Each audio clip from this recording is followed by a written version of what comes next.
누가복음 1장 26절부터 38절까지 말씀입니다. 자, 우리 26절부터 38절까지 우리 천천히 합독하겠습니다. 여섯째 달에 천사 가브리엘이 하나님의 보내심을 받아 갈릴리 나사렛이란 동네에 가서 다윗의 자손 요셉이라 하는 사람과 약혼한 처녀에게 이르니 그 처녀의 이름은 마리아라. 그에게 들어가 이르되 은혜를 받은 자여 평안할지어다. 주께서 너와 함께 하시도다 하니 처녀가 그 말을 듣고 놀라 이런 인사가 어찌함인가 생각하며 천사가 이르되 마리아여 무서워하지 말라. 내가 하나님께 은혜를 입었느니라. 보라, 내가 잉태하여 아들을 낳으리니 그 이름을 예수라 하라. 그가 큰 자가 되고 지극히 높으신 이의 아들이라 일컬어질 것이요 주 하나님께서 그 조상 다윗의 왕위를 그에게 주시리니 영원히 야곱의 집을 왕으로 다스리실 것이며 그 나라가 무궁하리라. 마리아가 천사에게 말하되 나는 남자를 알지 못하니 어찌 이 일이 있으리이까? 천사가 대답하여 이르되 성령이 내게 임하시고 지극히 높으신 이의 능력이 너를 덮으시리니 이러므로 나실 바 거룩한 일은 하나님의 아들이라 일컬어지리라. 보라, 내 친족 엘리사벳도 늙어서 아들을 배었느니라.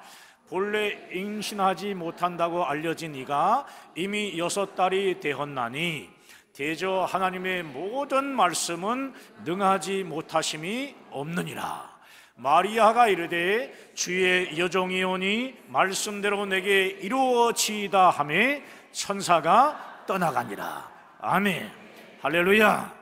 자, 우리 서로 앞뒤적으로 교제합니다. 잘 되고 있습니다. 하나님이 하시면 다 됩니다. 교제하신 거죠? 하나님이 하시면 다 됩니다. 예수님의 오심을 기다리는 두 번째 주일인 오늘 마리아에게 임한 성탄의 메시지입니다. 제사장이었던 사가랴의 아내 엘리사벳이 하나님의 능력으로 세례 요한을 수태한 지 6째 달이 되었을 때 천사 가브리엘이 하나님의 보내심을 받아 갈릴리 나사렛 동네로 마리아를 찾아왔습니다. 마리아는 가난한 목수지만 뼈대에 있는 다윗 가문의 요셉과 약혼을 한 상태였습니다. 당시 유대의 결혼 풍습은 약혼을 하게 되면 법적으로는 부부이지만 결혼식을 올리기까지 1년 동안은 순결을 지켰습니다. 몇 년 동안? 1년 동안. 성경은 마리아가 다윗의 자손 요셉과 약혼을 했다는 것과 순결을 지켰다, 순결한 처녀라는 사실을 강조합니다. 이것은 메시아에 대한 예언의 성취 면에서 대단히 중요합니다. 하나님은 다윗의 후손을 통해 메시아를 주시겠다, 이렇게 이사야 11장 1절부터 5절 말씀을 통해 약속하셨고, 바울 역시 회당 설교를 통해 이를 확증해 두었는데, 자, 우리 사도행전 13장 22절 23절 함께 합니다. 패하시고 다윗을 왕으로 세우시고 증언하여 이르시되 내가 이새의 아들 다윗을 만나니 내 마음에 맞는 사람이라 내 뜻을 다 이루리라 하시더니 하나님이 약속하신 대로 이 사람의 후손에서 이스라엘을 위하여 구주를 세우셨으니 곧 예수라. 아멘. 동정녀, 즉 처녀의 몸에서 예수님이 탄생하실 것도 이사야 7장 14절 말씀을 통해 이미 예언하셨습니다. 이사야 선지자는 예수님이 탄생하시기 700년 전에 활동했던 구약의 선지자입니다.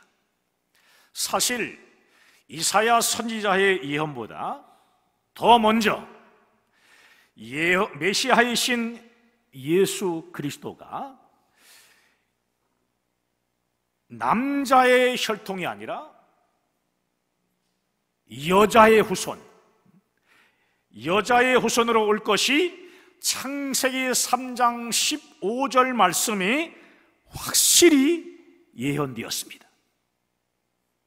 이처럼 요셉과 약혼한 마리아는 법적으로는 요셉의 아내였지만 육체적으로는 몸과 마음이 깨끗한 처녀로서 메시아를 낳을 수 있는 조건을 갖추고 있었습니다. 그러나 이런 조건만으로 마리아가 예수님의 어머니로 택한 받은 것은 아닙니다. 마리아는 늘 말씀을 가까이 하며 그 말씀을 암송하며 사는 경건한 여인이었고, 또 언제든지 하나님의 뜻에 믿음으로 순종할 수 있는 순종과 믿음의 여인이었습니다. 요셉도 가난했지만 마리아도 그다지 넉넉한 집안의 딸은 아니었던 것 같아요. 호적 신고를 위해 만삭의 몸으로 베들레헴에 들어갔을 때 아무리 방이 없어도 돈만 있으면 웃돈이라도 줘서 방을 얻었을 텐데 너무 가난했기 때문에 마구간에서 아기를 낳았습니다. 아기를 낳은 지 8일 만에 예루살렘에 정결 예식을 하러 갔을 때도 마찬가지예요. 너무 가난해가지고 양을 드려야 되는데 양을 못 드리고 비둘기 한 쌍으로 제사를 드렸다고 누가복음 2장 24절에 말씀합니다. 왜 하나님께서는 수많은 명문 가문들이 많았을 텐데 명문 가문을 택하지 않고 왜 마리아 같은 가난하고 평범한 여인에게서 예수 그리스도를 탄생하게 하시고 성장하게 하셨을까요? 인간이 보기에는 좋고 완벽한 환경이요, 하나님 보시기에도 좋고 완벽한 환경은 아니라는 것입니다. 마리아는 가난했지만 말씀 앞에 대단히 용기 있고 결단력이 강한 여인이었습니다. 처녀의 몸으로 돌에 맞아 죽을 수도 있는 당시 상황에서 하나님의 뜻에 순종할 수 있었던 것은 뭐냐? 평소에 하나님 말씀을 늘 깊이 묵상했기 때문입니다. 태교할 때도 마찬가지예요. 찬양, 말씀, 기도가 가득한 제사장 집안이었던 친척 엘리사벳의 집에 3개월 동안 머문 것만 보더라도 마리아의 신앙을 엿볼 수 있습니다. 마리아는 엘리사벳의 축복에 순간적으로 하나님을 찬양하는 시를 지었는데, 일명 마리아의 노래로 불리는 누가복음 1장 46절에서 55절까지의 짤막한 찬양시 속에 창세기, 욥기, 신명기, 이사야, 스바냐 등 약 47개의 구약 성경 구절을 인용했는데요, 이는 평소에 마리아가 늘 성경을 읽고 묵상했다는 증거입니다. 마리아는 늘 사모하는 마음을 가지고 있었던 거예요. 여러분, 오늘 이 자리에 앉아있는 어머니들이요, 가난하고 힘든 자신의 처지 때문에 혼자 열등감에 젖어 신세 한탄하지 마십시오. 아멘이 나와야 되는데 마리아처럼 늘 예배하는 삶을 살며 말씀에 순종하는 삶을 살아가면 하나님의 뜻을 이루는 아름다운 자녀들이 여러분을 통해 일어나게 될 것입니다. 일어나게 될 것입니다. 사랑하는 여러분, 누가복음 1장에는 천사의 메시지를 들은 두 사람이 등장해요. 바로 사가랴 하는 사람하고 또 오늘 본문의 주인공 마리아입니다. 우리가 놓치지 말아야 할 것이 있어요. 천사의 말을 들은 두 사람의 반응입니다. 어떻게 반응했냐? 먼저 사가랴의 반응을 살펴보겠습니다. 자, 누가복음 1장 18절 말씀 읽습니다. 사가랴가 천사에게 이르되 내가 이것을 어떻게 알리요? 내가 늙고 아내도 나이가 많으니이다. 그렇습니다.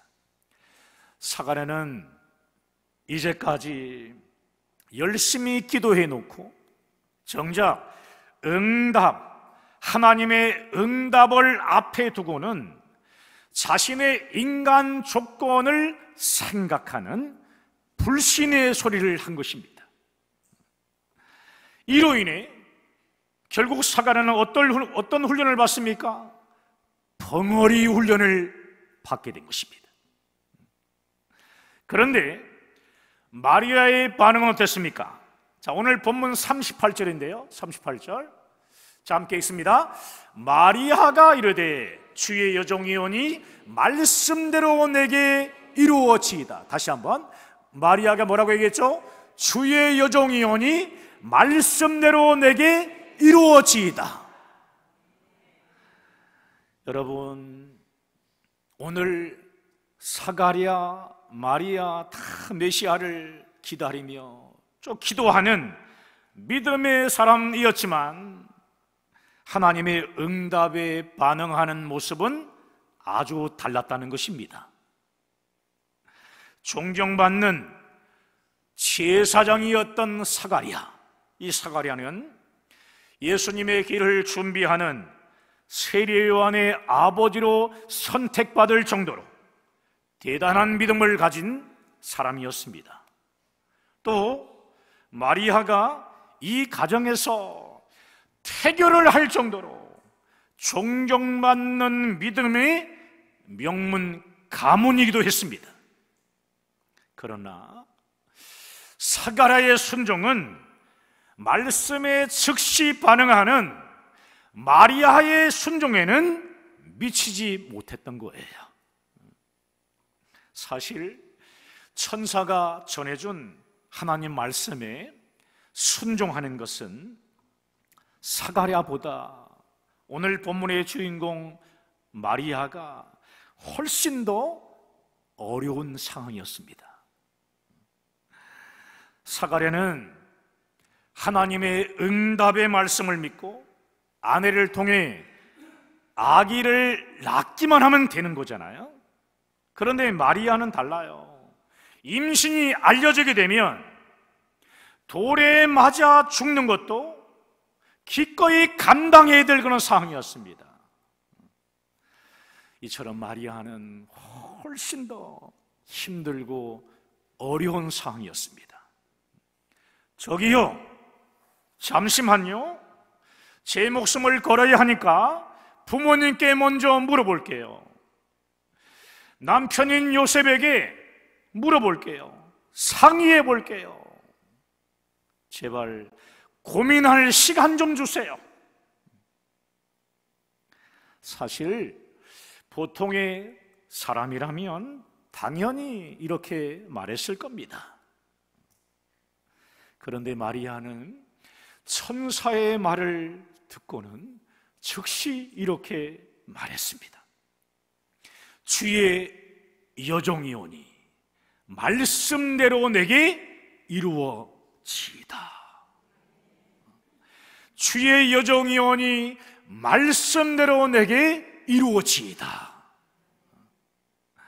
대부분의 사람들은 하나님의 말씀이나 하나님의 뜻이 내 상식에 부딪히게 되면, 맞지 않게 되면 절대로 순종하지 않습니다. 그게 아니라면 일단 따져보려고 하고요, 또 화를 내며 불신의 말들을 쏟아냅니다. 우리가 하나님께 순종하는 것은 창조의 하나님, 구원의 하나님, 전지전능하신 하나님, 역사를 주관하시고 인생을, 내가 살고 있는 인생을 주관하시는 하나님을 믿는 믿음을 전제로 하기 때문에 순종하는 겁니다. 할렐루야. 이러한 하나님에 대한 믿음 때문에 때로는 이해가 안 되고 나에게 유익이 없어도 하나님 말씀하시면 순종으로 나아가고, 하나님의 뜻이 아니면 멈춰서는 것입니다. 마리아는 오직 하나님을 믿는 믿음 안에서 이해가 안 가고 자신에게 유익이 없어도 하나님 말씀대로 온전히 순종합니다. 주의 여종이오니 말씀대로 내게 이루어지이다. 그렇습니다. 우리는 보통 일이 잘 풀리게 되면 은혜를 받았다 이렇게 말하는데요, 성경에서 말하는 은혜는 그런 값싼 은혜를 말하는 것이 아닙니다. 성경에서 말하는 은혜는 도저히 값으로는 살 수 없는 하나님의 놀라운 영생의 구원을 말씀하는 것입니다. 할렐루야. 우리가 구원받을 수 있는 어떤 자격이나 조건이 하나도 없고 지옥의 멸망을 당할 수밖에 없는 우리들을 예수님의 십자가 대속으로 구원하신 하나님의 무조건적인 사랑, 그것이 바로 은혜입니다. 구원의 은혜와 더불어 하나님께서 주시는 또 한 가지 은혜가 있는데요, 그것이 뭐냐? 하나님의 역사에 쓰임받는 은혜입니다. 따라해 볼까요? 하나님의 역사에 쓰임받는 은혜. 그렇습니다. 아무런 자격이 없는 사람이 예수님의 십자가 대속으로 구원받은 것만도 하나님의 큰 은혜인데, 하나님께서 맡기신 사명, 이 사명에 쓰임받는 것은 은혜 중에 은혜요, 영광 중에 영광인 것입니다. 할렐루야. 이 놀라운 하나님의 은혜를 마리아는 알았던 거죠. 그래서 마리아는 하나님께서 맡기신 사명에 아멘으로 순종합니다. 아멘, 내게 이루어지이다. 사랑하는 여러분, 하나님께서 맡기신 사명에 쓰임받는 것은 은혜 중에 은혜요, 영광 중에 영광이지만 죽을 위기에 처한 마리아처럼 그에 따르는 희생과 아픔이 있습니다. 하나님께 쓰임받는 은혜가 크면 클수록 그에 따른 희생과 아픔이요 더 큽니다. 그러나 희생과 아픔이라는 이 고난은요, 우리를 넘어뜨리려고 하는 것이 아니라 오히려 우리의 이 믿음을 더 강건하게 만들어 다른 사람을 살리는 능력이 있게 하십니다. 하나님께 쓰임받는 종들을 보세요. 위대한 종들 중에서 보세요. 특징이 있어요. 모두가 고난의 종이었다는 사실이에요. 아브라함, 모세, 다윗,